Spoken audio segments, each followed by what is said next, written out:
Welcome into the New Orleans Saints Dynasty review. Checking out what's changed with the Saints and what's to predict and look ahead to in 2024. And I kind of mentioned it when we ended the last video about the Raiders, but this team, they went 9-8, almost made the playoffs. It got down to like the last game of the year or whatever. They just don't have an identity. Like there's no identity here with this team. But Brian, how do you feel towards the New Orleans Saints beyond from 2023 and beyond? I think that's a pretty good way to sum it up. Like, what is their identity? They do play in a kind of a bad division, and it did come down to the very last game. Like, if the Bucs would have lost, they would have won. Well, I guess they had to win their game too, which they did against the Falcons. But I think, just looking at like their cap space and their draft picks, which I know you're going to get into right now, it's like, damn, like what do these guys do? I don't know. Yeah. And I think just going back to they were in it, they had a chance, even though the Bucs won, because I think they were playing at the same time. They still had a chance to make the wild card if something else happened. It was a long shot, but I think they needed like the Packers and the Seahawks to lose or something, which I think the Seahawks lost. So it came down to the end there, but it wouldn't have been exciting anyways. Head coach Dennis Allen is coming back. I think it's crazy that, like, I don't know if you followed the whole running up the score on the Falcons. They were in victory formation, which signals you're going to take a knee to end the game. They blew out the Falcons, but then Jameis Winston wanted to get Jamal Williams a touchdown, so he actually handed it off to Jamal Williams out of the victory formation, and Arthur Smith was all pissed off. And to me, it just seems like, because that was Jameis Winston making that call, or the team made the call, whatever. But anyway, so not respect your coach enough to like just be like, nah, fuck you, we're going to run this play. Like, damn, I don't know. It says a lot about Dennis Allen, in my opinion. It says a lot about Jameis Winston, too. Yeah. So, their cap. This team has been in cap hell for so long. Minus $82 million in the hole. That's the worst. They've been like this they just pushed it down and push it down and push it down. And it's one of the reasons why I was surprised that this last offseason, they brought in Carr. They didn't just do a full reset. Like, all right, we're going to suck for 2 years. We're going to get out of the cap hell. And we're just going to, but now they brought in Carr to be 9-8 is exactly what they did, right? Bad draft picks, paying them a bunch of money. They have their first, they have the Broncos second. And then after that, they don't have a pick until the 5th round. They have 4 5th-round picks because they have a bunch of comp picks. 2 picks in the top 100 plus, So in terms of free agents, there's not a whole lot of fantasy relevant ones. The most one is Rashid Shaheed is a free agent. Jimmy Graham, if you care about him, who caught like 5 touchdowns this year. Amazingly. Lynn Bowden, Benjamin, those guys don't matter. We'll just get into it, starting with Carr.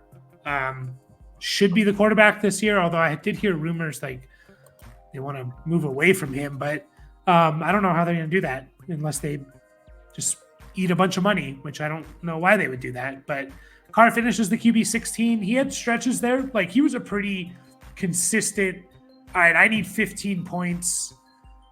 And Carr is one of the better bets, like beyond obviously the top guys, right? The top 15 guys or so.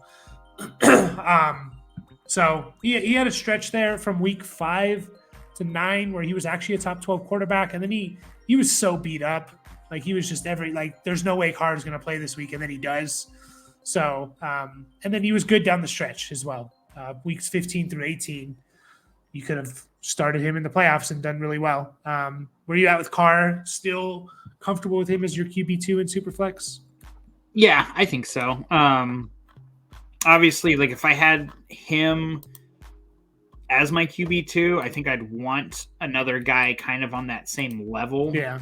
Like, just kind of like QB2/3. Like, I think if he's definitely going to play, which I feel pretty confident in, like what you just talked about, like I'm fine with him as QB2. Like, I'm not crazy about it, but I'd rather have him than some of the guys in front of him.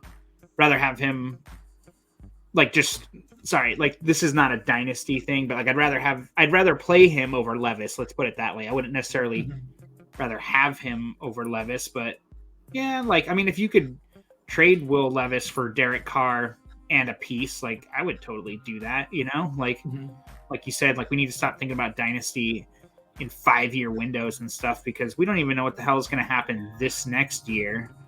So just think about it more in like, you know, like a 2, maybe even 3-year window, and even that's like hard to do. Like I was just saying about like those this mid 2025 pick. It's like how would you even know? I mean, you can get an idea, but yeah. So that's a long-winded way of saying yes. I like Derek Carr as my QB2.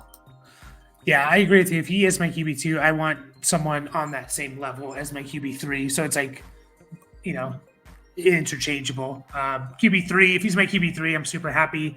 You know, he's in that Aaron Rodgers, Russell Wilson, even Geno Smith, even like a Matthew Stafford and Kirk Cousins bucket to where like this coming year, I can easily see them being top 15 QBs. After that, I don't really know. Are they going to retire? What are they going to be? Type of thing. So, you know, like I look at Carr and Stafford, and they're 5 picks apart. They're in, you know, 2-tier difference according to Keep Trade Cut. I'm fine with trading Stafford and getting Carr in a piece. Like, because I don't think they're going to be that far off at the end of the. Yeah, Stafford has a little more upside, but you know, it's like I don't think they're going to be that far off necessarily. If I can get a pretty good piece for it. So yeah, I definitely agree with you there. What about Bryce Young? I didn't put this in the calculator, so maybe I'm way off. But would you trade Bryce Young for Derek Carr and a first? Yeah, maybe that's like way off. Like I don't. Maybe you can't do that. Let me just like throw it in the calculator. 2024 first. Yeah. Like a late. I would do it. Yeah, I would assume late. Yeah. No, it doesn't look like you can get that done. It looks like the. Oh wait, no. Mid first. Anyways, keep going. yeah. No, I would definitely do that. But yeah, Jameis Winston. I think it was telling that how beat up Carr was. Probably shouldn't have been playing. They did not want to start Winston. So I think he came in on a game and like threw an interception. Like he just did what he's gonna do. That being said, I'm still gonna hold him just to see where he goes. Does someone give him all right, Buccaneer situation? It's Jameis Winston and this guy that's equivalent to Kyle Trask, and they're gonna battle it out for the starting spot. And Jameis wins it. And Jameis is actually okay. Like so, I'd still hold on to him at least throughout the offseason. Yeah, but with yeah, I think he's one of those guys you can drop for a rookie. But yeah. At that point, you should know where he's going to be at. Yeah. Jake Hayner, sure, if you want to hold him, if you have the space, but he's pretty close to like a cut for potential rookies as well. The running backs are interesting. Alvin Kamara, there's a potential out there. Be interesting to see if they kind of move on from Kamara. I still think Kamara is a fine RB2 in terms of the 2024 season. And that's kind of where he's ranked. He's the RB25. So I'm fine with that. Kendre Miller. No, we'll go to Jamal. Go ahead. Talk about Kamara. Where do you what do you feel towards him like in 2024? Yeah, I think it's pretty telling that he finished as running back 14 while only and missing 4 games. Mm-hmm. You know, so I'd say he still got it. You know, he still demands like a high target share. I think if any team acquires Kamara, like we talked about, the Broncos would be awesome because Sean Payton and stuff. But I think no matter where he goes, he's going to have that high pass volume role because that's what we've seen throughout his entire career. We know he's good at it. And, you know, he had 180 rush attempts.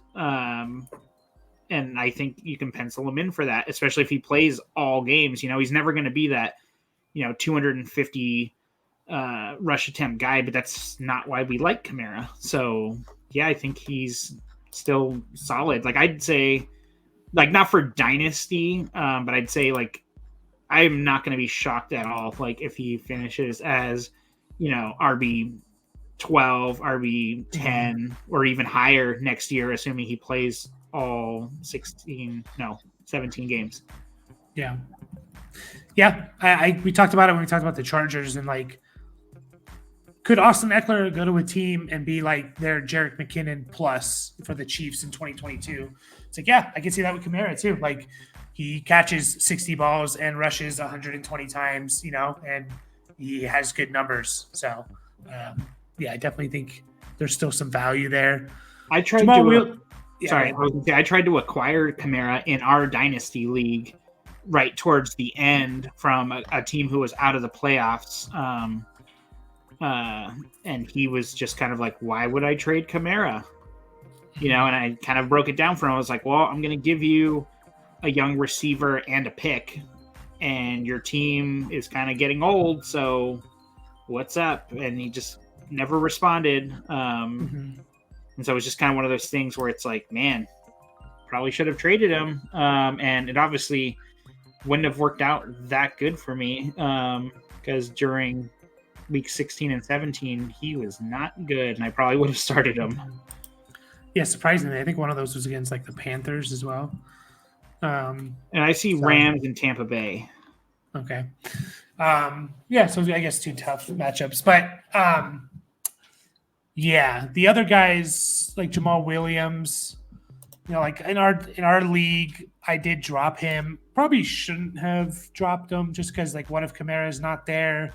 This team's probably not going to invest in a running back. They just did with Jamal Williams, and they drafted Kendre Miller, which we'll talk about. So there's a decent chance that Jamal Williams is like back to what he was in Detroit a little bit next year. But I don't know. I know he's not exciting or anything, but is he a hold for you at this point?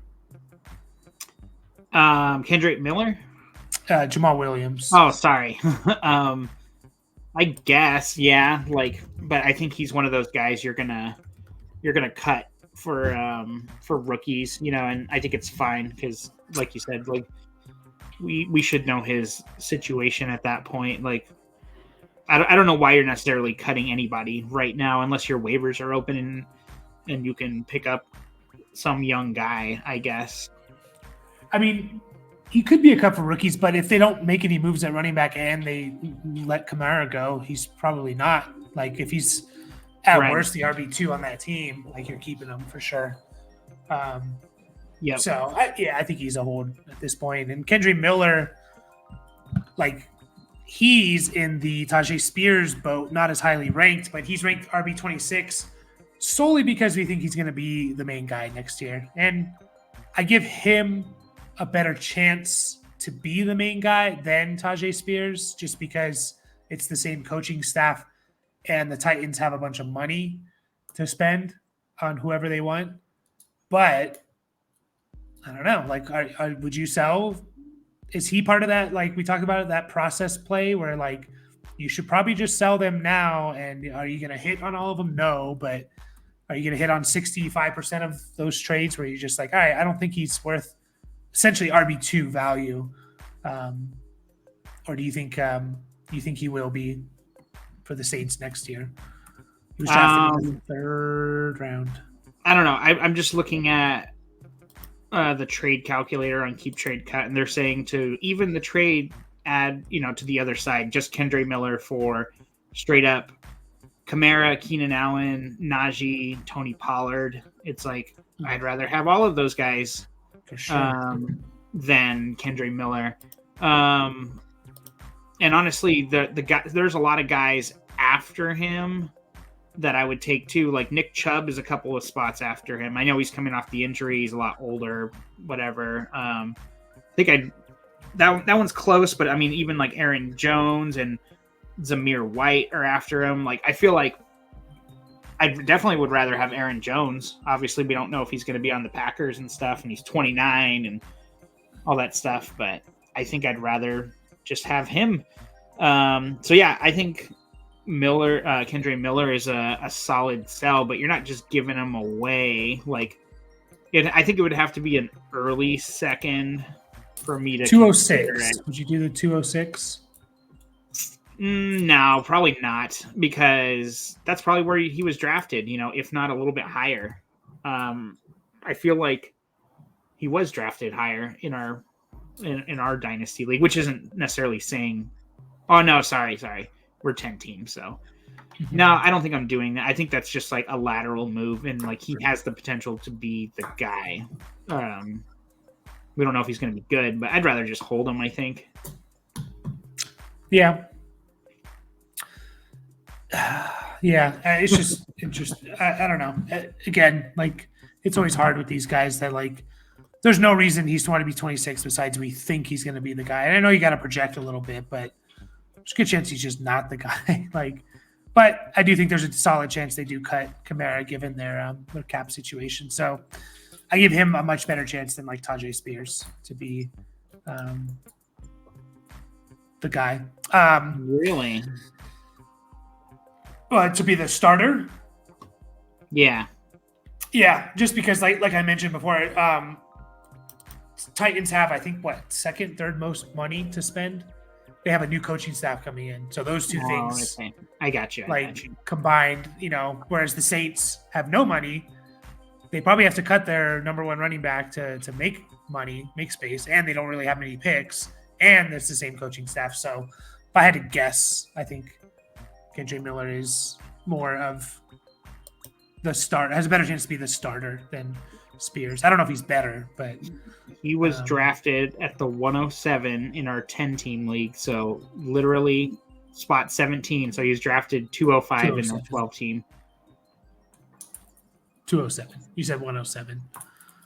Sorry, 207. Yes. Yeah, 17th overall. Shit, 107. Yeah, no kidding, right? Yeah. So yeah, basically he was drafted right there. So like I don't know why you would trade him for like exactly where you I think you should be able to get a little more. And obviously like even just moving up a few spots for this year's draft, I think that could be a good move. But yeah. Yeah, no one else to talk about. I mean, James Robinson's on this team, but is he? Wow, what a sad what a sad turn of events that was. We don't need to talk too much about them. 3 years ago. Yeah. Well, I mean, he was like RB4 in 2020. Like it's crazy. It's so weird. Wide receivers, Chris Olave's really good. Like, is he a potential top 5 guy, 6? Can he do? Probably not, but he's too expensive, I think, to buy unless you really, really believe in him. Let me see where he's at, like equivalent to the. He's wide receiver 8. It's like I would rather have Tyreek, Brandon Ayuk. Definitely those two guys. Those are the two guys right after him. Ayuk is. I don't know if I'd rather have Tyreek. Like, obviously for 2024, I would, but I just think that you'll be able to trade him for more. Maybe not. I don't know. I think Tyreek's still going to do Tyreek things this next year, which I think is what you were just saying. So it's like I think mid-season next year, like Tyreek's going to be more valuable. I would think. Off the top of your head, what would you say Olave's stats were? I don't know if you've looked at them. No. I'm going to guess 1,200 yards and only like 4 or 5 touchdowns. Yeah. So a little 87 catches, 1,123 yards, and 5 touchdowns, and he missed the game. I think he got knocked out of a game too. It's actually a little better than I thought. So I had him on a couple of teams. That's why I kind of know what he was doing throughout the year. I knew touchdowns were not like the strong suit, but I knew he was like pretty consistent. I had him in a PPR league, which was like great. Mm-hmm. I personally think his ranking is fair at the, he's back-to-back 1,000-yard seasons his rookie and second year. He should still, he's going to be the wide receiver 1 on this team.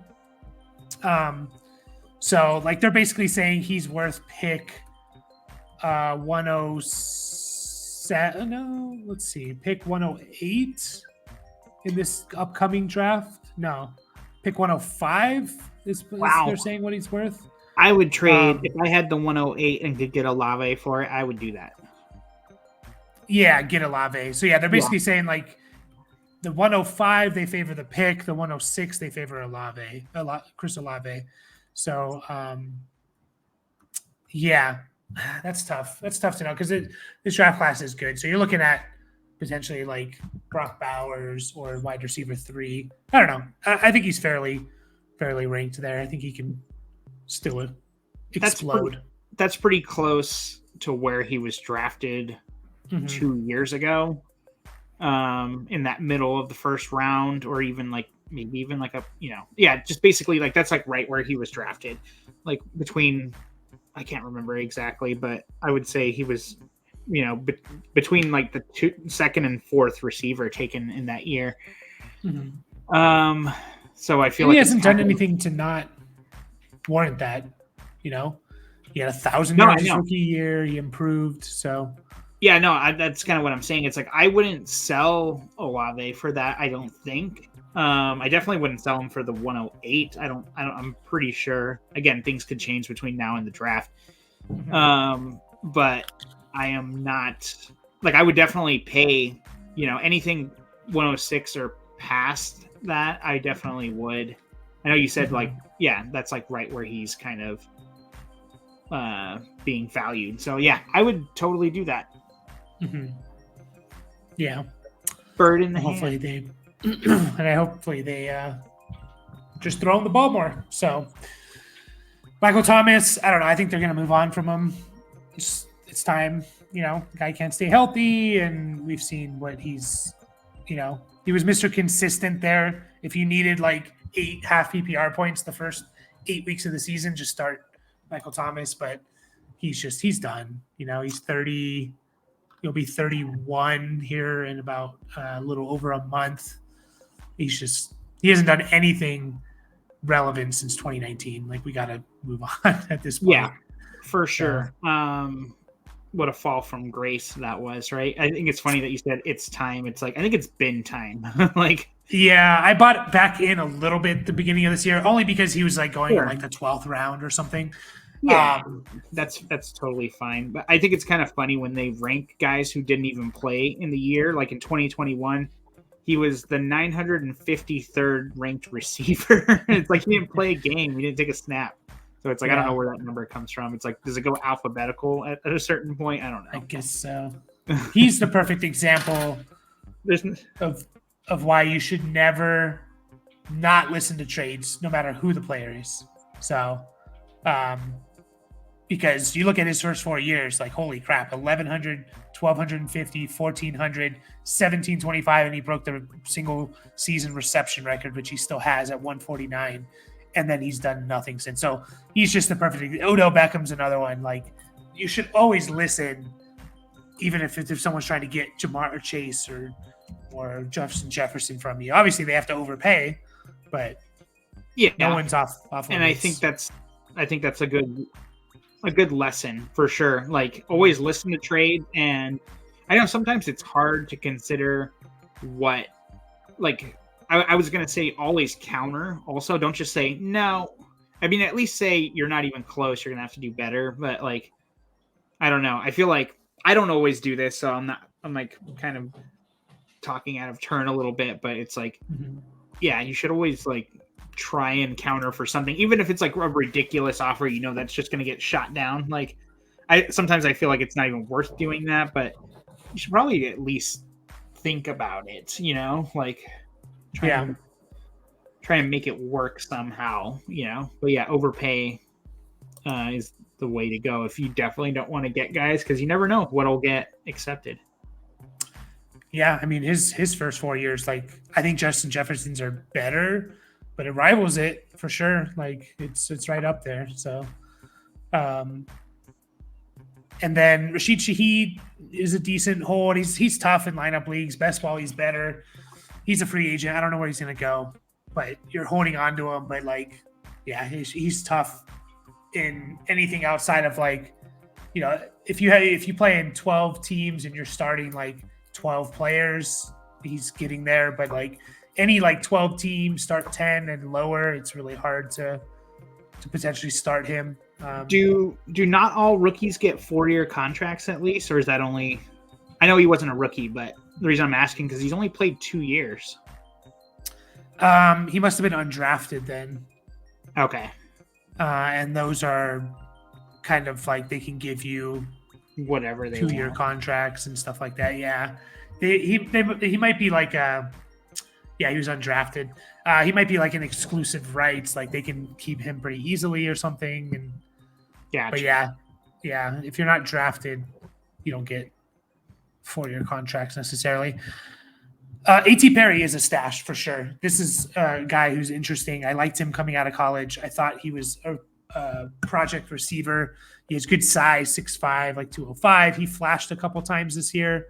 He had a 3-catch, 53-yard, 2-touchdown game. And we just talked about it. Rashid Shaheed could be gone. Michael Thomas could be gone. This team has no cap space. Not that many great picks. So could he be the wide receiver too? Maybe. Like his value could just shoot up, not because of anything he does, but because of the moves people make. So definitely think he's a stash. As a mid to later third. So that's probably where he was drafted, actually. Yeah. I don't know if I'd trade that for him. Yeah, I wouldn't, because you should be able to get him for cheaper. Mm-hmm. Send your 24 and 25 fourths and see if someone will take it, like both of them. Yeah. So he must have got a bump from his 2-touchdown game or something, I would guess. Like, let's see, November. Why did he shoot up from 115 to 81 from November 13th to 18th or something? Must have done something or something. Maybe, yeah. But he caught a nice touchdown. I know he had a couple of flashes during the season. Not in that range. It's kind of hard because I'm just looking at week numbers and stuff. But that would have been around. I don't know. I'm not even gonna try and do the math. Well, November 12th. 13, 14, so 8 games back. Yeah, like also week 10. Oh yeah, it was so his first game. He did have a touchdown. Not his first game. His first game he did anything. Yeah, it was essentially his first game, like where he played more than 25% of the snaps. So that must have been why. Yeah, I don't know. The tight hurt. Yeah. Tight ends, I don't think there's much to talk about here. I mean, Juwan Johnson is fine. Yeah, Juwan Johnson, man. I mean, he's in that range of like if someone wants to overpay for, I always mention his name, like Tucker Kraft or Kate Otten, like go for it. And I'll just roll with Juwan Johnson or something like that. So yeah. He flashed again at the end of the year. Like he had a solid, I think he was like a top 12 tight end in 2022 potentially, or at least like he caught a bunch of touchdowns, and then he was a disappointment. So yeah, it says so. Yeah, he was 42 catches, 500 yards, and 7 touchdowns in 22. So he was exactly tight end 10. Yeah, and then he was disappointing this year. And then look at his last 4 weeks, 15 to 18. He's probably like tight end 5. Because he caught some touchdowns. Tight end 4. There you go. So, he's one of those, like, if someone wants to overpay for any of those, like, 10 to 20, 10 to 25 guys, 8 to 20, whatever you want to rank them, I'll happily roll with them. But no one's going to give you anything for him. Yeah. Taysom Hill and best ball is awesome.